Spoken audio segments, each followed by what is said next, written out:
Good morning. Thank you very much. Well, crypto gaming. I wanted this podium to hide behind. That was one of my requests. So WTF is crypto gaming.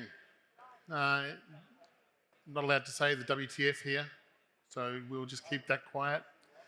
And why it's important. So thank you all for coming. I appreciate it. My name is Jonathan Bouzanquet. In the playable games ecosystem, I'm known as the old bull. And I'm the CSO, which means I get that dream job of just having ideas, Chief Strategy Office, and other people make those ideas come true. So what are we going to cover today? We're going to go through the explosive growth of the crypto gaming industry. We're going to head over how gaming can bridge and bring mass adoption into Web3, the rise of Web3 gaming, and the key pitfalls and solutions for Web3 gaming, and then how Playable Games is positioning ourselves in this ecosystem. And then, if there's time, I'll open up for some questions if there are any. So, who am I? Well, I am one of those lucky few people that get to do every day what they actually want to do. And that is a privilege. There's no doubt about that. So I wake up in the morning and I actually get to build games and enjoy playing games. Part of my day every day is playing games. So I have to play games and test games. And I have to play other people's games as well just to make sure that our games are comparable. That's very important part of my day. So that is certainly the fun part as well. I'm 59 years old, so I'm sort of like one of the older people in crypto. And I have 3 other founders in our company, my wife. So my wife and I both have a master's degree in marketing. We both went through that together. And our 2 sons, both adults, one of them studying game development, Samuel, and Jethro is studying business. So to actually end up running the company long term. So my goal is to go for the next 5 to 10 years running the company and then find some semblance of peace and hand the company over to them. So yeah, my background is marketing. All right, so key distinctions between Web 2 and Web 3 gaming. So the first thing is Web 2 gaming, and these are just like holding, positioning statements. Web 2 gaming is centralized, which means that a company owns all the data, they control all of the actual back end of the game, and they decide the day the game finishes, they decide the time for upgrades, and they don't have to consult anyone. They are in full control. The game developers and publishers control all the game assets. So all the things in the game that you earn through gaming, and that's a very interesting concept, earning stuff through gaming, and I'll come back to that a bit later. But they control all of that and you don't own it. If they decide that you don't belong in the community anymore, you lose access to all that work that you did actually put in. The players have limited ownership and the assets cannot be transferred off that platform. They belong to that platform and they're stuck there. Web3 gaming, on the other hand, actually answers a lot of these and brings them up to the next level and brings gamers into much more control. So Web3 is built on a blockchain technology, and so the base assets are stored in a decentralized fashion. So, thank you. Players have true ownership of their game assets. So when you play a game, let's take World of Warcraft for example. World of Warcraft is not a one-week game. You don't start at the beginning and in 1 week you have completed the game. Actually, in 1 week, if you're lucky, you might be out of Mulgore if you started in the Tauren place. So it takes a long time to move through the game. Along the way, you are gathering assets. You are actually building up and earning things in the game that makes your gaming experience more enjoyable. And those assets in World of Warcraft belong to Blizzard. So they actually maintain ownership of that. And if for some reason you have a falling out with Blizzard, and that can happen for any number of reasons, you end up basically losing access to those assets. So what Web3 does is it introduces play-to-earn models, and players can accumulate these real-world assets on the blockchain. Now, that doesn't mean that much right now, but as time comes forward, we're going to have gaming companies share those assets. So if Gala Games has produced an epic sword that you have earned in one of the Gala Games games, then Playable might make a gun in our Nexus game that if you have that NFT for the sword in Gala, will allow that to work in our game. And it gives you total operability in our game with an epic sword that you paid for over at Gala. But it helps Gala with their game, and it helps us with ours. Gives us players and access to players. And the playing experience is heightened because of it. So the assets can be used in multiple games, and obviously in the future that's where it's going to go. So the gaming industry is on the rise. And if you didn't know how big it is, it's important to understand. If you take all of the music industry, sorry, this is the old presentation that keeps jumping this screen. If you take all the music industry,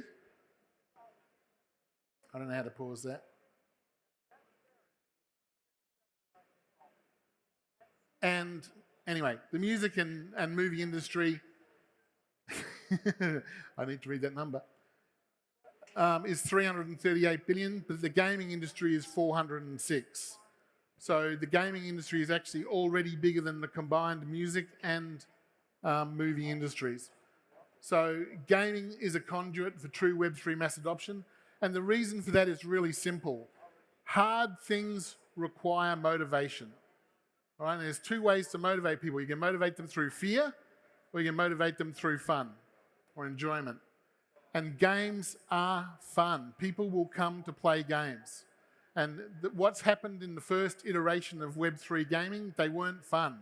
So people came for the money, and that's why it was so short-lived. All right, when the money dries up, most of those gaming ideas were just basic Ponzi schemes. So there was a pyramid that went up, and if you got in early enough, you made a lot of money, but you had to get out early enough to keep that money. And so some people did that very well. Other people are still waiting for the next cycle, and that will be okay. But what we're moving towards in Web3 gaming is we're going to start building proper games that have proper economies in them. And an economy is a circular thing. So it's not a Ponzi scheme, it actually operates in a rotating cycle. So I buy things here, someone else takes that money and buys something else, and then they come back and buy something off me, and the economy continues. So we're attempting this with Dogs of War, our survival third-person shooter, first-person, third-person shooter. You can choose where you want to be. And in about we've got an alpha coming out for that, hopefully in about 3 months' time. And when that comes out, you'll get a glimpse of what a basic economy should look like in a game. So we're going to actually have the first look at something that should evolve to sustain itself. All right, so the rise of Web3 gaming. The beginning last cycle, so 2017 was CryptoKitties, the first big game to take off. And again, as I said, it was just you bred your things, you got up higher into the thing, into the network, and you're able to sell and make good returns. So that was what we call clickers. There's no gaming there really. It's just you click, you hope, and if you win, you win. Games now are going to go much more in depth. So at Playable, our goal is to build games that are fun. So that's what we want to try and do. So focusing on the gameplay is the most important part. So we've got to balance fun and earnings. And the problem with crypto gaming up to now has been is that it spends all its time focusing on the earning part and not enough time making the games fun. So at Playable, our number one goal, our criteria for a good game is it fun? Do people want to play it? And for me personally, my criteria is when I'm driving home from work, am I thinking about what I'm going to do in the game tonight when I'm playing for fun? And if I'm not, that game doesn't have my attention. So when I'm actually coming to pleasure and playing in my pastime, am I thinking about those games? So that's what we're after. All right, so some common pitfalls in Web3 gaming. Well, obviously the first one is rug pulls. All right, this is the ugly side of crypto. You get young people coming into, not necessarily young people, but a lot of young people, coming into this industry, and they make a lot of money very quickly, and then they suddenly think, you know what, we could just vanish because we didn't even put our names on our avatars, we just stayed undoxed, and they vanish off into the ether with the money. Untraceable, well, not very easily traceable, and they get to vanish. That's obviously going to evolve as time goes by, where that's going to become harder and harder. Certainly things that I personally invest to, if the team is not doxed, I don't invest in it. So it's just a simple rule.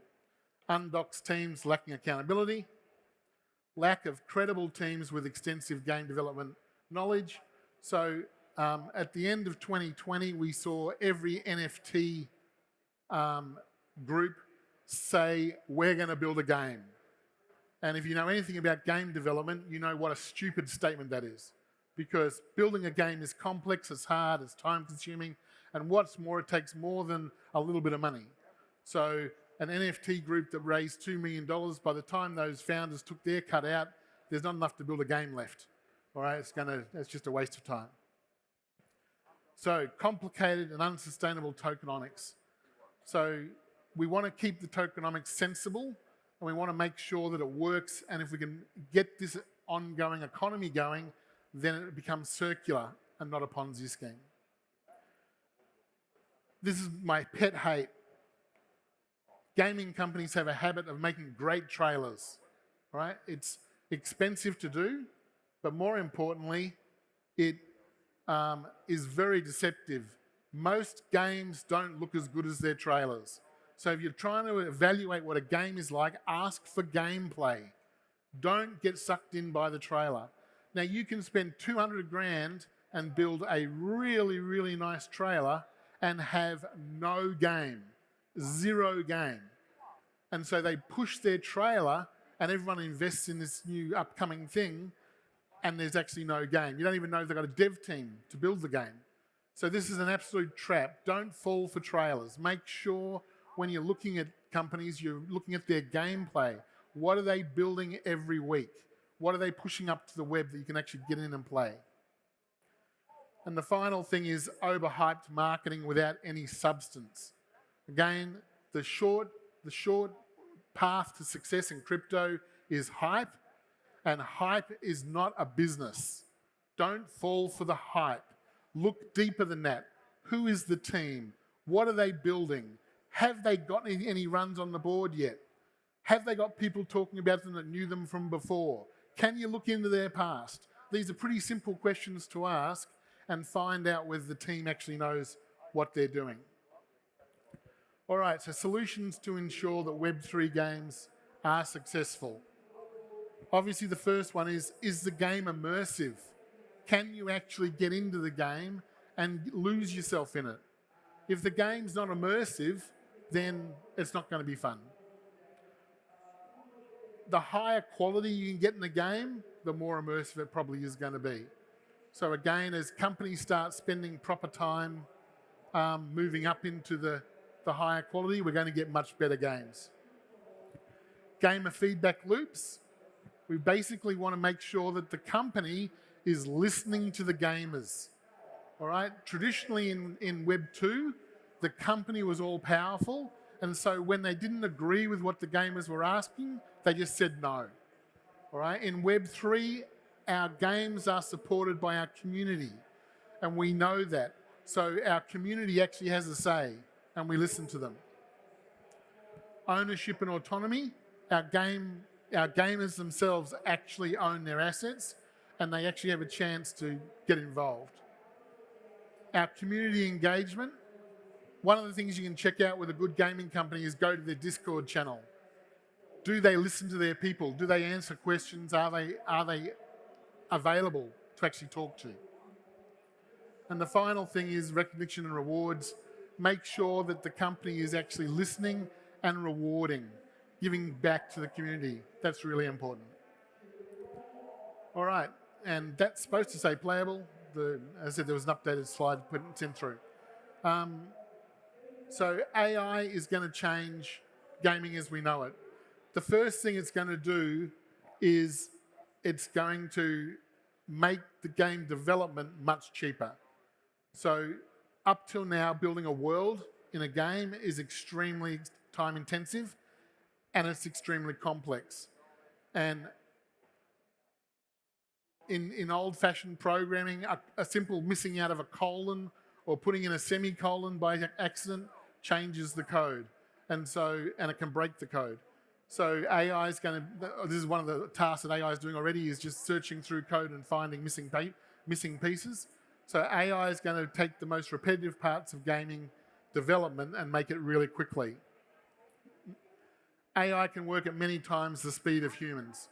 So what we don't have yet is the mass creativity on the AI side. It's pretty good at copying, but it's not fantastic at making complete new ideas. But what it is good at doing is giving you a multiple set of ideas to choose from. So when you apply the AI with the human brain, we get really quick jumps forward. AI can remember perfectly and it can learn from multiple sources. So one of the things I love about AI is it's not learning from one source. If you set up an AI agent and ask it to go out and search, it can get all the sources over a period of time off the web. So one of the things we're doing at Playable Games is we've got agents that are actually collecting data and they're bringing it back to us so we can actually analyse it and populate it into our understanding. And AI is going to free up humans to speed up the creating and not the doing. So one of the things we're very good at as humans is making up new things, actually creating. And one of the things that is killing game development is things are complex and time consuming. So AI is going to let us become much faster at doing and let us spend much more time making better games.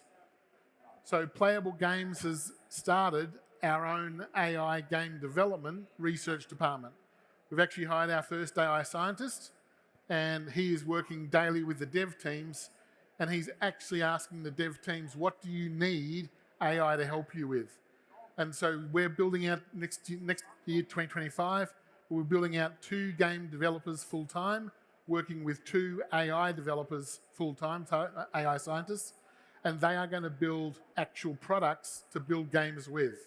And then we're having a SaaS section of our company started, which is going to sell that product out to other game developing companies.